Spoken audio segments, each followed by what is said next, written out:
إن الحمد لله نحمده ونستعينه ونستغفره ونؤمن به ونتوكل عليه ونعوذ بالله من شرور أنفسنا ومن سيئات أعمالنا من يهده الله فلا مضل له ومن يضلل فلا هادي له وأشهد أن لا إله إلا الله وحده لا شريك له وأشهد أن محمدا عبده ورسوله قال الله تعالى في القرآن المجيد بعد أعوذ بالله من الشيطان الرجيم يا أيها الذين آمنوا استعينوا بالصبر والصلاة إن الله مع الصابرين ولا تقولوا لمن يقتل في سبيل الله أموات بل أحياء ولكن لا تشعرون ولنبلونكم بشيء من الخوف والجوع ونقص من الأموال والأنفس والثمرات وبشر الصابرين الذين إذا أصابتهم مصيبة قالوا إنا لله وإنا إليه راجعون أولئك عليهم صلوات من ربهم ورحمة وأولئك هم المهتدون. Dear brothers and sisters, we begin by praising Almighty Allah subhanahu wa ta'ala. We send peace and blessings upon Rasulullah sallallahu alaihi wasallam, upon his companions, and upon all those who have treaded in their footsteps of righteousness and piety. We ask Allah subhanahu wa ta'ala that may Allah make us from those who follow in the complete teachings of the Quran and the Sunnah, and may Allah subhanahu wa ta'ala allow us to be true believers. Ameen. Dear brothers and sisters, the nature of us as human beings are that we forget. We have to be constantly reminded over and over and over again. If you have a young child, you'll know this very well. You'll know that you tell the child not to do something, and they'll do it again. You remind them again, and they do it over and over again. It's just part of our nature. Even after we've grown up, after we've become adults, people tell us, don't do this, don't do that. We have life experiences, and yet we make the same mistakes over and over and over again. That's our nature as human beings. Allah has made us like that for whatever reason. Allah subhanahu wa ta'ala knows best. That we forget. Whether it's someone who's reminding us verbally, or whether it's through our own life experiences. At times we just don't learn our lesson, and we continue to live the way we continue to live, whatever it may be. And Allah subhanahu wa ta'ala for this very reason says in the Quran, وَذَكِّرْ فَإِنَّ الذِّكْرَ تَنْفَعُ الْمُؤْمِنِينَ, that remind one another, because the reminder is beneficial for the believer.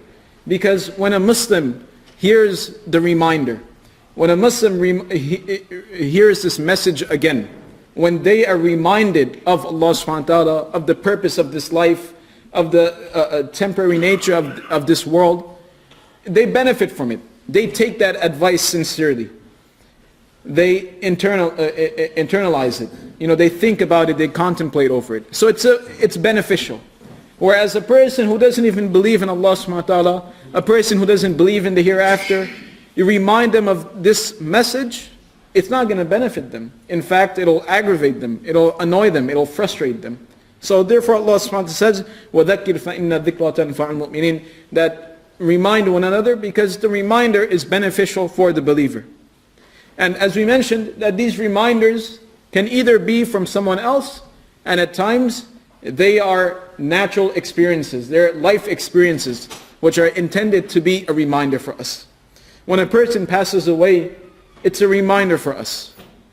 It's a reminder for their entire family that this world that we live in, this life that we have, is number one, temporary, and number two, it's a gift from Allah subhanahu wa ta'ala. It's a trust from Allah subhanahu wa ta'ala. When someone gives you something as a trust, they are expecting it to be returned, they are expecting it to be taken care of, and they are expecting that it be delivered back to them either in the same condition or in a better condition. When Allah subhanahu wa ta'ala gives us this life, Allah subhanahu wa ta'ala gave this life to us as a trust. And Allah subhanahu wa ta'ala expects it back. And Allah subhanahu wa ta'ala will take it back. And it's up to us to deliver our lives back to Allah subhanahu wa ta'ala, give our lives back to Allah subhanahu wa ta'ala in a manner which is much better than Allah subhanahu wa ta'ala has given it to us. So these natural experiences that we go through are intended to be a reminder for us. That when a person in our family or one of our friends or a community member has passed away, it's first and foremost, a very difficult situation. And this is something that we want to make very clear. That in our deen as Muslims, it's completely all right. It's completely permitted. In fact, it's natural to feel remorse, to feel sorrow. when the Rasulullah ﷺ, his children passed away, he had, the Prophet ﷺ had a number of children, but many of them passed away during his lifetime. Likewise, his very close family members, his uncle passed away, his mother passed away. And during these occasions, Rasulullah ﷺ felt a great amount of sorrow and grief. There were many times when the very close friends of the Prophet ﷺ had passed away. And during those occasions, the Prophet ﷺ even wept and he cried and he made dua for these individuals. So to have these sentiments of sorrow and grief is completely natural. That's how Allah subhanahu wa ta'ala has made us. Right? If a person doesn't feel sorrow, if a person doesn't feel grief or a sense of loss after a friend or a family member has passed away, then that, there's a problem. It's in our nature to feel that way. And Allah subhanahu wa ta'ala and our messenger have allowed us to express our sorrow, to express our grief. The Prophet ﷺ cried, he wept, and he remembered these people after they passed away. So that's completely okay. That's completely fine. But there's a fine line. After you cross that fine line, that's where you're treading into dangerous territory. When a person begins to say things like, why did it have to happen to my friend? Why did it have to happen to my father? Why did it have to happen to my mother? Why couldn't someone else pass away? That's when we begin to tread dangerous territory, right? It's completely fine to cry. It's completely fine to feel down and depressed for the next however many days, right? There's no timeline or there's no grievance period in our deen. There's no such thing as for the next 3 days, all you have to do is sit home and cry. There's no such thing as that. You can spend as long as you want to grieving, or you can spend as little time as you want grieving. But the most important thing is acceptance. Being pleased and accepting the command of Allah subhanahu wa ta'ala. And there's stages to that. Initially, when something like this happens, naturally, and psychologists have recorded this very well, the different stages of regret. First is denial, then is anger. I can't remember the rest, right? But initially, when that happens, a person denies it. They say it can't be. Maybe maybe this is not true. Maybe there's a different story behind it. And then when it becomes a reality, anger sets in, and that's completely fine. A person can feel those feelings. Those things are to a great extent beyond our control, right? When we lose a family member, we can feel very disappointed. We can feel frustrated. We can feel angry, and that's okay. But to entertain that anger, to not accept the command of Allah subhanahu wa ta'ala, that's when it becomes dangerous for us. So eventually, a person will have to accept it. A person has to accept it. And then after that period of acceptance, they move on to a higher stage, which is full happiness with the command of Allah subhanahu wa ta'ala. That a person realizes and says, whatever Allah subhanahu wa ta'ala has done, I am pleased with it, I am content with it. Right? Because at the end of the day, all of us have to go. It's just a matter of time. So these reminders come every now and then. At the end of the day, life is just a test. And Allah subhanahu wa ta'ala mentions this very clearly. There's no guarantee in this world. Allah subhanahu wa ta'ala, it's not even that, sometimes you get into business dealings or you meet people and initially, everything was great and things look too good to be true. And then eventually that's what it becomes. It's too good to be true. There's something hidden. There's a catch. With Allah subhanahu wa ta'ala, Allah is mentioning it outright, right from the start. That don't think that this world is just, Allah subhanahu wa ta'ala in the Quran, He says, He uses abath, right? That Allah subhanahu wa ta'ala has not created this world in vain. That Allah has created this world and everything in it with a certain purpose. And Allah makes it very clear in the Quran that we will test you. وَلَنَبْلُوَنَّكُمْ بِشَيْءٍ مِّنَ الْخَوْفِ. That we will test you with fear. Right? So we may not be living in fear. But there are plenty of people in this world who are going through situations of life and death, where it's just a matter of time, where they are persecuted, hunted down and killed. There are people like that now in Burma. There are people like that, throughout the world. We don't, alhamdulillah, we're not in that situation, and may Allah protect us and our families and our communities. But there's people like that. There's people who are being tested in that nature. And then Allah subhanahu wa ta'ala says, وَالْجُوعُ, and we'll test you with hunger. There are countries that are going through famines and droughts, where there's no food at all. There's no food available. Whether it be natural droughts, or whether it be natural causes, or whether it be artificial, where because of some sort of war, there's a blockade of food and water and supplies. So Allah subhanahu wa ta'ala will test us in that nature as well. وَنَقْصٍ مِّنَ الْأَمْوَالِ, and Allah subhanahu wa ta'ala says, we will test you with a loss in wealth. Sometimes we're very rich and wealthy, and we're living the life, and then the next day, everything's gone. It's over. So Allah subhanahu wa ta'ala will test us in that nature as well. وَالْأَنفُسِ وَالثَّمَرَاتِ, and Allah subhanahu wa ta'ala says, we will test you also by taking away life and thamarat, which are sustenance. So Allah subhanahu wa ta'ala is making it very clear right from the onset that this world is a world of difficulty. This is the reality of this world. And throughout the Quran, you read the Quran, Allah will remind you over and over again, كُلُّ نَفْسٍ ذَائِقَةُ الْمَوْتِ, that every individual, every soul will have a taste of death. They will experience death. There is no escaping death whatsoever. That's the reality of this world. No matter how many people come and go, no matter how many people there are, there's only one thing all of us can agree on. And that is that this world is a temporary abode. That all of us will have to leave someday. It's not if, it's just a matter of when. When is it that we have to leave? When is our expiration date? And Rasulullah sallallahu alaihi wasallam, he's mentioned, describing death, that hadimul ladhat. That's how Rasulullah sallallahu alaihi wasallam describes death. Hadimul ladhat. That is something which completely destroys the desires. And in this hadith, Rasulullah sallallahu alaihi wasallam says, أَكْثِلُ ذِكْرَ هَادِمِ اللَّذَّاتِ, that increase your remembrance of the destroyer of death. Right? This is our deen. This hadith is not intended to be morbid, that remember death all the time and live a depressed, gloomy life, that you have no happiness or joy in your life. That's not the purpose of the hadith. The purpose of the hadith is to make us aware. If you ever go to your financial advisor, and your financial advisor says, you should really be saving up some money so that when you have a rainy day, you have some reserves. Your financial advisor isn't giving you that advice because he wants to suck all the joy from your life. They're just reminding you that, listen, it's inevitable, it's going to happen. So be prepared.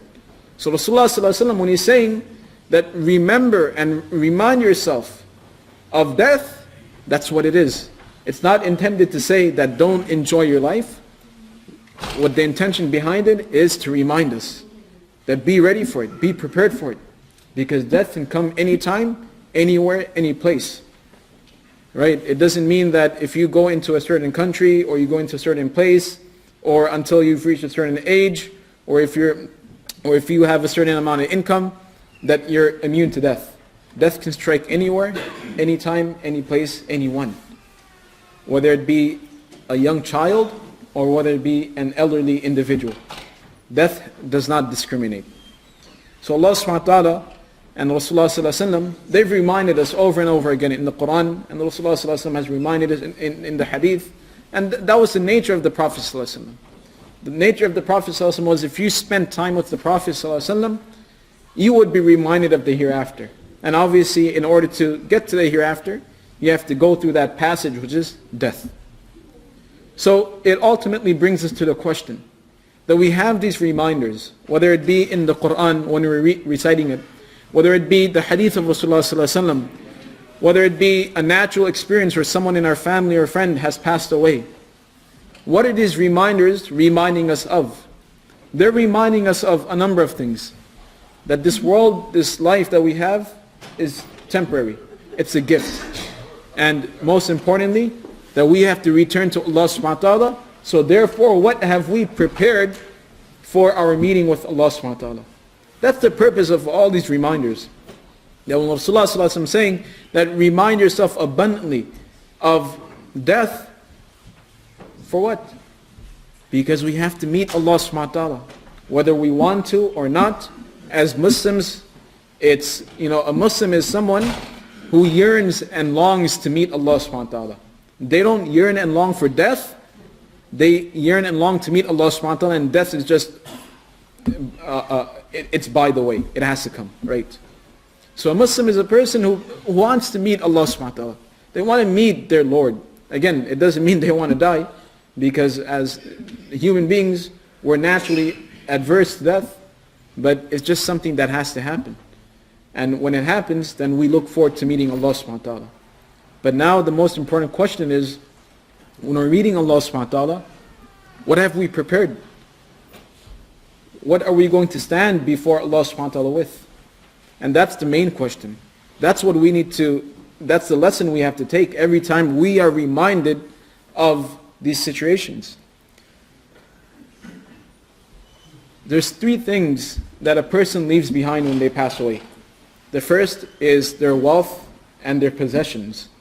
Their house, their cars, their money, whatever it may be. That's one thing. The second thing is their family and friends. And the last thing are their actions. When a person passes away, their wealth, their belongings, possessions are no longer his. They're gone. They're not going to help him in any way whatsoever. They may pay the expenses for medical bills and for the person's burial, but after that, it's not really going to help the person out. It's not something that they can take with them to the grave. And even if you bury it with them, it's really not going to have any sort of value, right? The currency doesn't translate. And then you have the second type of thing, which is their family and friends. Their family and friends will go with them until their grave, but their family and friends are not going to stay with them in their grave. So they'll just, it's 1 degree further.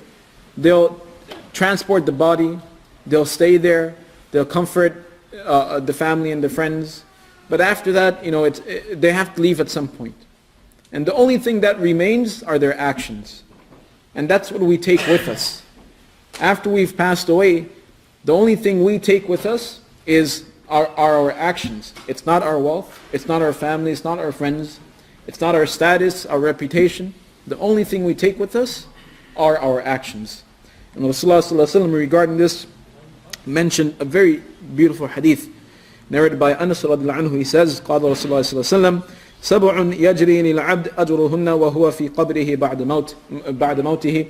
Anas radiallahu anhu, he says that the Messenger of Allah sallallahu alaihi wasallam said that there are 7 things which continue to deliver reward for the person even after he has passed away and in his grave. Right? So there's 7 things that will continue to generate reward for this individual. Right? So if we said if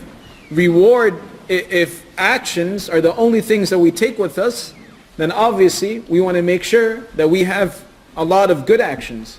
Because there's bad actions, there's good actions. We want to have less of bad actions, and we want to have more of good actions. And in this lifetime, there's only so much we can do. Right? People are always concerned about investments. Right? We want to retire, so we want to make our investments now. So that after we retire, we're not working, we have passive income coming in. Right? This is exactly what it is. That after we pass away, what's that passive way of generating reward for ourselves? So this is what Rasulullah sallallahu alaihi wasallam is saying. That there are 7 investments a person can make in this world, that after they pass away, inshallah, these investments will continue to give them the reward over and over and over again. The first, Rasulullah sallallahu alaihi wasallam says, مَنْ عَلَّمَ عِلْمًا, the person who teaches some sort of knowledge, right? Some sort of positive knowledge. And specifically in this category, it's always going to be Quran and the hadith of Rasulullah sallallahu alaihi wasallam first, and then after that, anything which benefits people. whether it be medicine, whether it be science, whatever it may be. Anything which positively influences and transforms the lives of people, that is also categorized as beneficial knowledge. And then it goes on to say, أَوْ أَجْرَ نَهْرًا, or this person has made a river to flow. Meaning this person has provided people with water, right? They've built an irrigation system. أَوْ حَفَرَ بِئْرًا, or they've dug a well, right? Water is the life source of all creation. Without water, you can't survive. So if a person digs a well, if a person builds some sort of irrigation system, and people continue to benefit from that for the next century, or for the next whatever it may be, 1,000 years or 2,000 years, as long as that water is flowing, that person will continue to receive the reward. أَوْ غَرَسَ نَخْلًا, or this person planted trees, right? This person planted trees from which people are benefiting. The person may have planted, nakhlan is a date tree, right? We don't really have date trees here, but if a person planted a fig tree or apple tree, whatever it may be, and people benefit from that, right? Not marijuana tree, don't plant that, right? Something beneficial, right? You plant that, inshallah, people benefit from it, you will get the reward for it, as long as that tree is up there. أَوْ بَنَى مَسْجِدًا, or the person contributes to building a masjid, right? They don't have to build an entire masjid. We have a masjid going on right here. One person cannot sustain this masjid. We need a community. And as a community, if each one of us contributes and provides, as long as this masjid is benefiting people, even after we've passed away, inshallah, we will get the reward for that. أَوْ وَرَّثَ مُصْحَفًا, or if a person gives a copy of the Quran. A person, the masjid may have been built, right? But a person can donate a Quran, a person can buy a Quran, leave the Quran in the masjid, and as long as people continue to read it, they will receive the reward. A person can buy a Quran, give it to someone, and as long as that person continues to read it, they will get the reward. أَوْ تَرَكَ وَلَدًا يَسْتَغْفِرُ لَهُ بَعْدَ مَوْتِهِ, or the last thing is a person leaves behind a child, and this child continuously seeks forgiveness on behalf of their parents, right?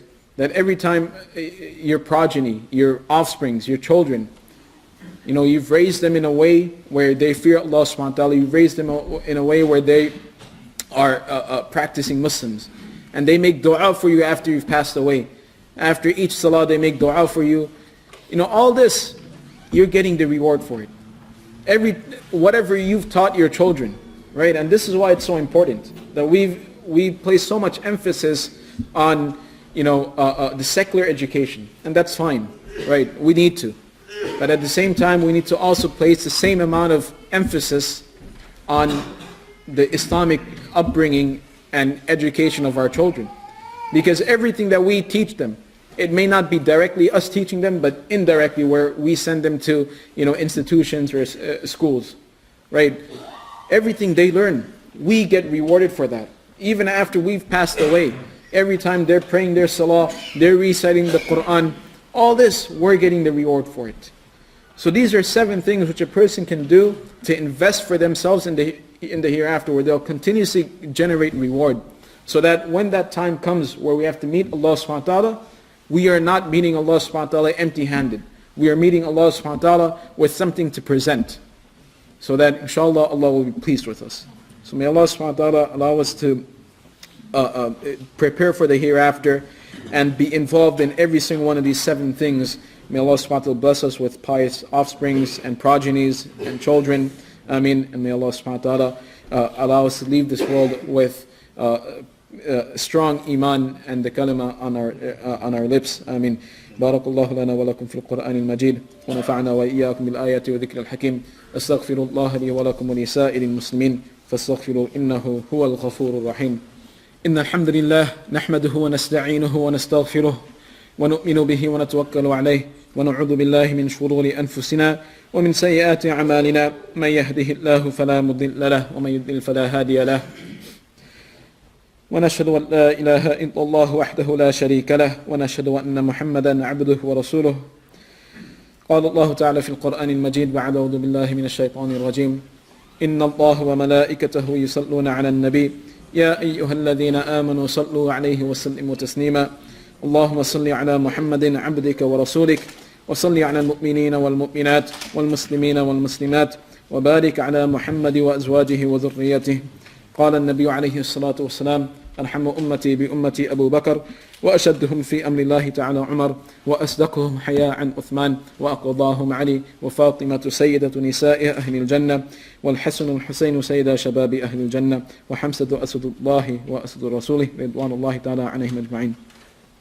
Dear brothers and sisters, in conclusion, we spoke about the reminder of death, that when we read the Quran, when we read the hadith of Rasulullah sallallahu alaihi wasallam, death is something that we are constantly reminded of. And not because Allah subhanahu wa ta'ala or Rasulullah sallallahu alaihi wasallam want us to live a life without happiness and joy, but it's just to remind us of what's inevitable, that it's going to happen, and therefore be prepared for that. So when these natural reminders take place, when someone in our family or friends, they pass away, right? Let us not become immune to that, right? That it's happened so often that it just doesn't affect us. Or that when we hear the reminder of death, when we hear an ayah from the Quran speaking about death, that how we will meet Allah subhanahu wa ta'ala, or that when we hear words of Rasulullah sallallahu alaihi wasallam, let it be that it actually affects us and not that we've become immune to it. That it just goes through one year, it comes out the other, right? And again, we need these reminders. You can never be in one state of mind all the time. You can't just remember death all the time. You can't just be happy all the time. You can't just be sad all the time. We have those, waves in our lives. But the thing is, we need to constantly remind ourselves and be prepared for it. And as we said, that there's things that we can do so that even after we pass away, these rewards are generating for us. But the very essence of it is if we live a life where we are impacting and contributing to society and people in a positive way, we're influencing people in a positive way, inshallah, everything will be rewarded. Whereas on the other hand, if we are contributing to society and influencing people in a negative way, then that's where, we're at a crossroads. We have to figure out what we need to do. And lastly, when we come across these reminders of death, allow them to affect us long term, not just for the next 1 or 2 days. That someone's passed away and now for the next 1 or 2 days, that's it, I'm going to change my life. Change takes time, and change needs to be consistent and long term. So let these reminders change us for the better, so that inshallah when it's our time to pass away, we meet Allah subhanahu wa ta'ala in a better condition that we are in today. And may Allah subhanahu wa ta'ala make that a reality for us. Inshallah, after the salah, one of our community members has passed on Wednesday morning. Many of you may have known him, a very good brother in our community. At the start of this year, his wife passed away. So, inna lillahi wa inna ilayhi raji'un, for both of them. May Allah reward them with the highest levels of Jannah and grant them Jannatul Firdaus, grant his family and friends patience and reward them for that. Inshallah, after the Jummah Salah, we'll have Janazah Salah for him, and after that we will be going over to the cemetery. Inshallah, whoever has time, they are welcome to join us. Aqim as-salah.